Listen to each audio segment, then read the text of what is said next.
విజ్ఞప్తి చేస్తున్నా. మనం అధికారం చేపట్టి ఏడాది అయింది. ఏడాది కింద రాష్ట్రంలో సంక్షోభం, ఉద్యమ స్ఫూర్తితో అద్భుత చైతన్యంతో ప్రజలు పట్టం కట్టారు.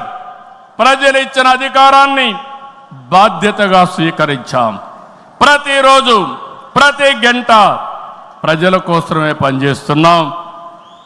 ఒక మంచి ఆలోచనలు మీ అందరితో కలిసి ఈరోజు ఈ కార్యక్రమానికి శ్రీకారం చుట్టాం.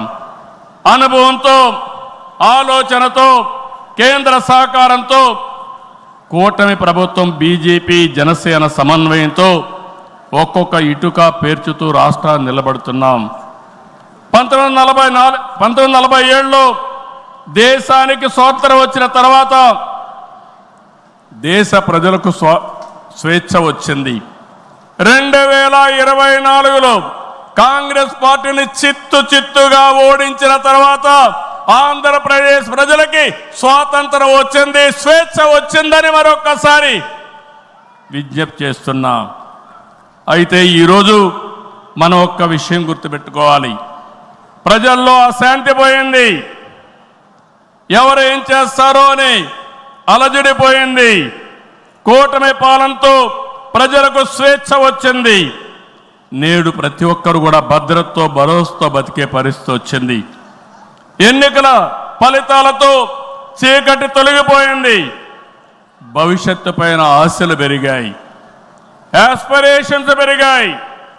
మన కోట్లిచ్చి గెలిపించారు, తిరిగి వారి జీవితాలు బాగు చేస్తామని మన మీద ఆశలు పెట్టుకునే పరిస్థితికి వచ్చారు.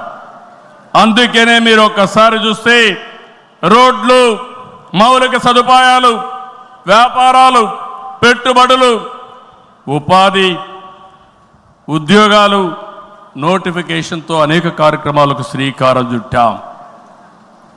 64 లక్షల మందికి 4,000, 6,000, 10,000, 15,000 రూపాయలు పింఛనిచ్చే ఏకైక రాష్ట్రం భారతదేశంలో ఆంధ్రప్రదేశ్ రాష్ట్రం. ఏటా 33,000 కోట్ల రూపాయలు నేరుగా పేదల సేవలో మొదటి తారీఖున పేదలకు అందించే ఏకైక పార్టీ తెలుగుదేశం పార్టీ. అన్న క్యాంటీన్ ద్వారా పేదవాడి ఆకలి తీరుస్తున్నాం. దీపం పథకంతో 1 కోటి మంది లబ్ధిదారులకి 3 సిలిండర్లు సంవత్సరానికి ఇస్తున్నాం. ఉచిత ఇసుక, మత్స్యకారుల సేవలో ఆర్థిక సహాయం, అర్చకులు, ఇమాములు, మౌజములు, అదే మాదిరిగా పాస్టర్లకు గౌరవ వేతనాలు పెంచాం. ప్రజల్ని భూతమలా పీడిస్తున్నటువంటి ల్యాండ్ గ్రాబింగ్ యాక్ట్ని రద్దు చేశాం. డిఎస్సి నోటిఫికేషన్ ఇచ్చాం. మొదటి సంతకం పెట్టాం. మళ్ళీ స్కూళ్ళు తెరిచే లోపల అందరికీ ఉద్యోగాలు ఇచ్చే బాధ్యత మనం తీసుకున్నాం. ఇది నెరవేరుస్తున్నామని చెప్పి కూడా నేను మీకు తెలియజేస్తున్నా.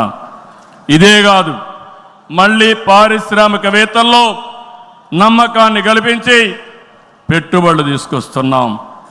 11 నెలల్లో 6 స్టేట్ ఇన్వెస్ట్మెంట్ ప్రమోషన్ బోర్డు మీటింగ్లు పెట్టి 76 ప్రాజెక్టులకి శ్రీకారం చుట్టాం. దీనివల్ల 4,95,000 కోట్ల రూపాయలు పెట్టుబడులు వస్తున్నాయి. 4,57,000 మందికి ఉద్యోగాలు వస్తున్నాయని చెప్పి కూడా నేను మీకు తెలియజేస్తున్నా. ఇది ఒక పక్కన మీరు చూస్తే, నేను ఒకటే మీ అందరికీ హామీ ఇస్తున్నాను. మీ అందరిని ఇంటింటికి పంపించి మన ఎన్నికల మేనిఫెస్టో విషయాలు చెప్పాం. సూపర్ 6 కూడా చెప్పాం. ఎవరు ఎన్ని మాట్లాడినాం, ఎన్ని ఇబ్బందులున్నా ఇవన్నీ నిలబెట్టుకునే బాధ్యత మనదని మరొక్కసారి మీ అందరికీ విజ్ఞప్తి చేస్తున్నా. సమస్యలున్నాయి. 10 లక్షల కోట్ల రూపాయలు వారసత్వ అప్పు, 1,20,000 కోట్ల రూపాయలు బకాయిలు, ఏదైతే బిల్స్ మాత్రం బకాయిలు. అందులో తెలుగుదేశం పార్టీ అంటే కక్షగట్టి నీరు చెట్టు కానీ, నరేగా కానీ మీరు చిన్న చిన్న పనులు చేసుంటే అవన్నీ కూడా వారగా పెట్టారు. నేను ఒకటే చెప్తున్నా, అవసరమైతే కేంద్రానికి కూడా చెప్పాం, కావాలని దగ్గర అకౌంట్లు క్లోజ్ చేసే పరిస్థితి వచ్చారు. అన్ని కూడా ఓపెన్ చేయించాం, కేంద్రంతో మాట్లాడుతున్నాం. మన దగ్గరుండే అన్ని అకౌంట్స్ క్లియర్ చేసే బాధ్యత ఈ ప్రభుత్వం తీసుకుంటాం. నేను స్పష్టమైన ఆదేశాలు ఇచ్చానని ఈ మహానాడులో మీ అందరికీ విజ్ఞప్తి చేస్తున్నా. ఇది కాకుండా తల్లికి వందనం, ఎంతమంది పిల్లలుంటే అంతమందికి తల్లికి వందనం మీ కిందన పాఠశాలలు ప్రారంభించే ముందరే వాళ్ళకి ఇచ్చే బాధ్యత మనదని మరొకసారి విజ్ఞప్తి చేస్తున్నా. అన్నదాత,